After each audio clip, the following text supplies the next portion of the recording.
안녕하세요, 여러분. 반디가 돌아왔습니다. 시험 끝났어요. 중간고사.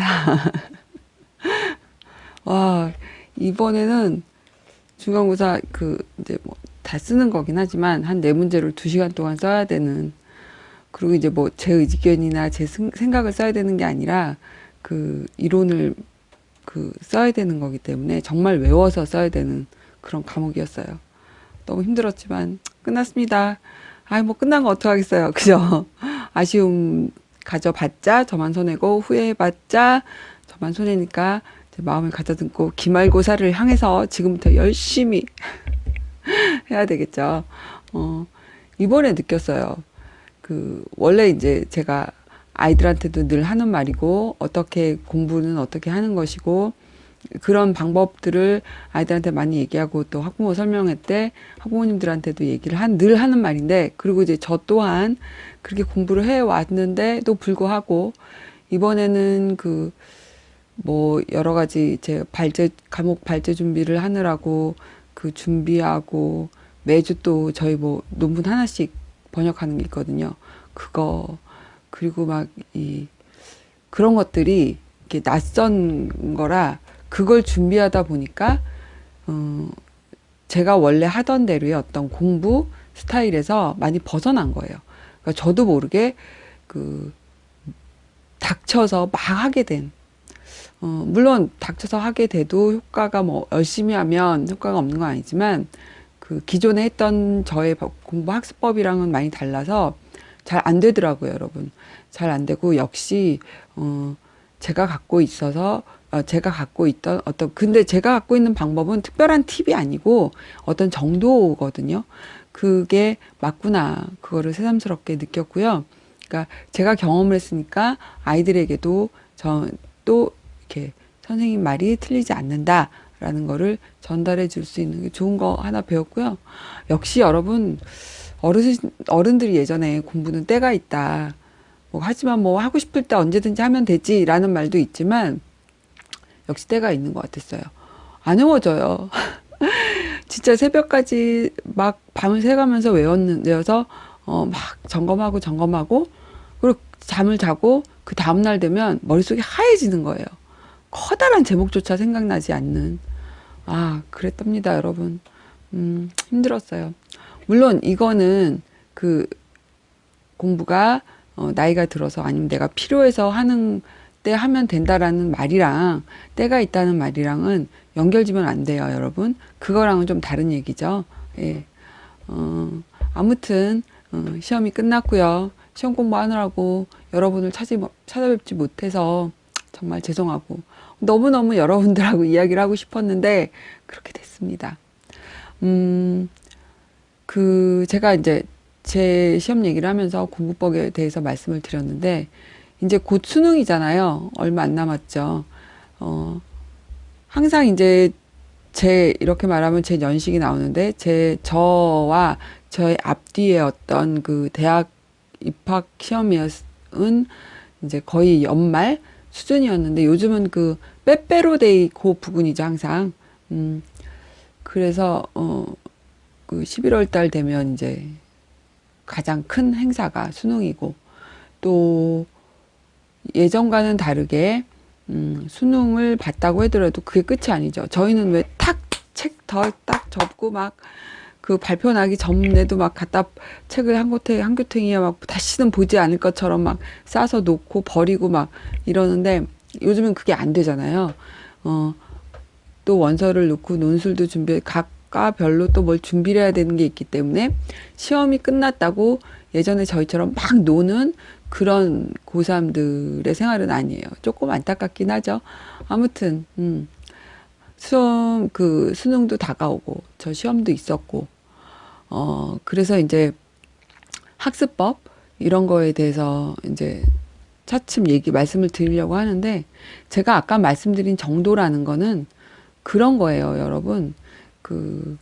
제가 누차 얘기하지만 수학은 잘하는 학생들, 수학에 정말 어떤 수학이 재밌고 그런 쪽으로 발달이 돼서 수학을 정말 앞서서 잘 받아들이고 잘 하는 학생을 제외한 나머지 보통의 학생들은 수학은 선행을 하는 과목이 아니거든요. 선행은 주로 암기 과목이 필요한 거예요. 그렇다고 막 외우고 가자는 게 아니라 수업 전에 한번 읽어보고 수업에 임하면 그만큼 그 수업에 자기도 모르게 집중력이 생기고 참여도도 높아지고 그래서 암기 과목이 선행이 돼야 되는 거고, 그러니까 선행은 말씀드린 대로 오늘 배워야 될 부분만 한번 읽어가는 거. 그리고 이제 집에 와서 오늘 배운 거를 복습을 굉장히 철저히 해야 되는 게 공부의 정도인 거죠. 그럼 여러분들은 이걸 모르시는 분들이 없어요. 그쵸? 지금 수험생이든 뭐 그 초등학생, 중학생, 고등학생이든 아니면 학부모님이든 그럼에도 불구하고 영수에 너무 이렇게 집중적으로 하고 영수 학원만 갔다 와도 10시간 넘어가잖아요. 그러면 그때 학교 숙제, 학원 숙제 하다 보면 오늘 배운 그 학교에서 배운 과목에 복습을 할 시간이 없는 거예요. 그게 좀 안타깝죠. 학부모님들도 알지만 그걸 꾸준히 하라고 하시는 분들보다는 영수에 치중해서 말씀들을 많이 하시죠. 뭐 일주일에 한번 한자를 한다던가 뭐 그런 것도 있지만 근데 그 복습이라는 게 그날 학교에서 배운 거에 대한 복습은 그렇게 긴 시간을 요하는 게 아니거든요. 물론 숙제를 하면서도 복습이 되는 거고요. 사실은 자기만의 노트를 만들어서 복습을 해야 되는 거예요.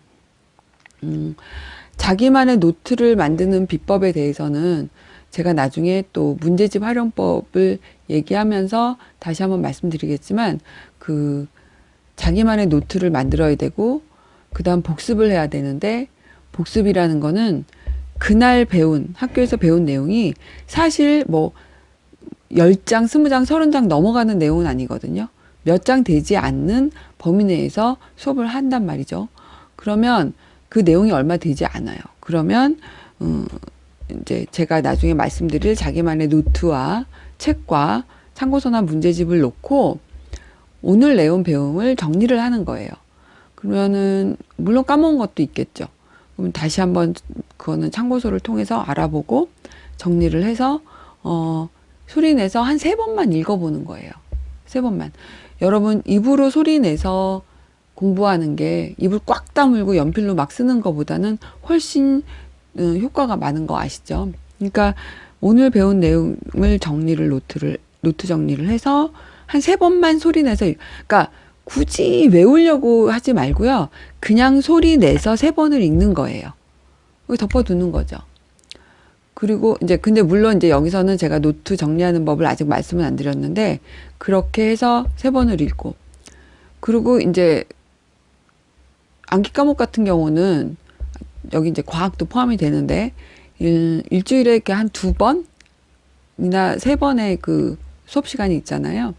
그럼 그 다음 수업 시간에 같은 과목, 예를 들어 이제 뭐 사회 과목이다. 그러면 그거를 사회 과목 다시 들은 날 갖고 와서 그날 저녁에 똑같은 방법으로 노트 정리를 한 다음에 지난 시간에 배웠던 거를 2번을 소리내서 읽고 오늘 배운 거를 또 소리내서 3번을 읽는 거예요.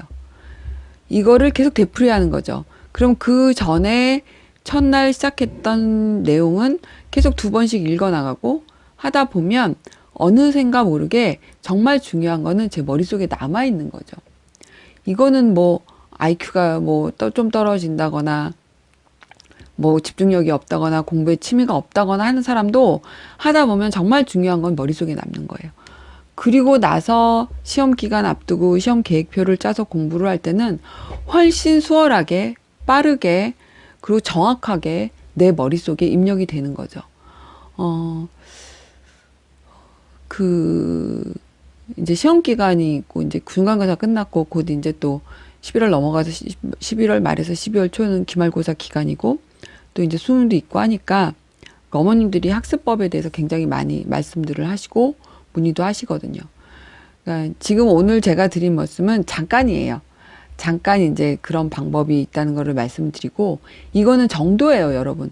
어떤 저만의 갖고 있는 뭐 특별한 노하우, 팁이 아니라 누구나 하는 거고, 실질적으로 뭐 서울대 뭐 수능 뭐 만점자라든가 서울대 수석 합격자라든가 이런 아니면 기타 다른 공무원 시험이나 무슨 유명한 시험에 있어서의 공부법도 마찬가지거든요. 그렇게 공부를 해 나가는 거예요. 여러분 정도를 이기는 건 없는 것 같아요. 이게 공부든 아니면 사람 사이의 어떤 관계든 아니면 내 마음을 다스리는 법이든 정도를 벗어나는 건 없고 정도를 지키되 거기에 이제 플러스 돼서 나만의 팁, 노하우 이런 게 들어가는 거죠. 그럴 때 완전히 퍼펙트하게 뭔가를 만들어 갈 수 있는 거죠. 학습법 얘기가 나와서 이제 잠깐 얘기를 드렸는데 시간이 이제 제가 이제는 뭐 시험도 끝나고 했으니까 특별한 일이 없으면 여러분들을 거의 매일 아무리 저기에도 이틀에 한 번은 여러분들과 다시 만나려고 하는데, 지금 제가 하고 있는 게 있죠. 여러분들과 약속한 이상 심리에 대해서 말씀을 드리고, 책 소개도 하고, 계획을 짜다 보니까 제가 매일 말씀드리는 수는 없는데, 아무튼 오늘 잠깐 말씀드린 그런 복습하는 방법에 도움이 되는 그런 노트 정리하는 법이랑, 그다음에 문제집 활용하는 법, 더불어서 시험 계획표 짜는 법 해서 여러분들한테 말씀을 드릴 테니까요. 혹시 제 얘기를 듣는 뭐 학생분들이 계시면 그렇게 한번 해보시고, 학부모님들이 들으신다면 아이들한테 방법을 가르쳐 주시고 그렇게 해 나가게끔 쭉. 그러면 10시에 학원을 끝나고 와도 오늘 과목 들은 게 한 5교시 수업, 6교시 수업이다 하더라도 그걸 토탈 하는데 1시간도 안 걸려요, 여러분. 그 6과목을 하는데 짧게는 30분? 길어봤자 한 40분에서 50분. 어쨌든 1시간이 안 걸리는 가운데서 투자를 해서 매일 그 노하우를 그 방법을 쌓아나가는 거죠. 여러분 공부는, 그러니까, 물론, 내가 실질적인 실생활에, 그리고 내가 알고 싶어 하는 어떤 부분에 대해서 공부하는 거는 그냥 뭐 사전을 보거나 인터넷에서 습득하면 그만이지만, 수능, 아니면 어떤 시험을 대비하는 어떤 공부는 여러분, 쌓아나가는 거예요. 밑에가 이렇게 흔들리면, 밑에서 차곡차곡 쌓아 올라가야 되는데 위에 부분에서 갑자기 닥쳐서 막 하려면 당연히 할 수가 없는 거예요. 인간관계도 마찬가지죠, 여러분. 처음부터 차곡차곡 뭐 좋은 일도 있고 안 좋은 일도 있고 싸우기도 하고 뭐 삐치기도 하고 말도 안 했다가 다시 만나기도 하고 여러 가지 그 변수가 작용을 해서 이게 탄탄하게 밑에서부터 쌓아 올라가는 사람과의 관계는 그 위에 올라갔을 때 이제 눈빛만 봐도 알 수 있어요. 뭐 그런 얘기가 나오게끔 어떤 관계를 성립하게 되는 거죠. 모든 것들이 그런 겁니다, 여러분. 밑에 기초가 튼튼해져야 되는 거예요. 그러면 오늘은 제가 시험이라서 여러분들을 자주 못 뵀던 거에 사과 말씀을 드리고 잠깐 그 복습하는 거에서 대해서 잠깐 말씀을 드렸네요. 다음에는 이제 저 밀린 거 많잖아요. 이상심리에 대해서도 말씀을 드리고, 이 좋은 계절에, 이렇게 책 읽기 좋은 계절에 제가 책 소개를 소홀히 했어요. 책 소개도 하고요. 그리고 또 여러분, 고민이 있으신 것들에 대해서 같이 생각해보고, 고민해보고, 풀어나가는 그런 시간 갖도록 하겠습니다. 감사합니다, 여러분. 또 올게요.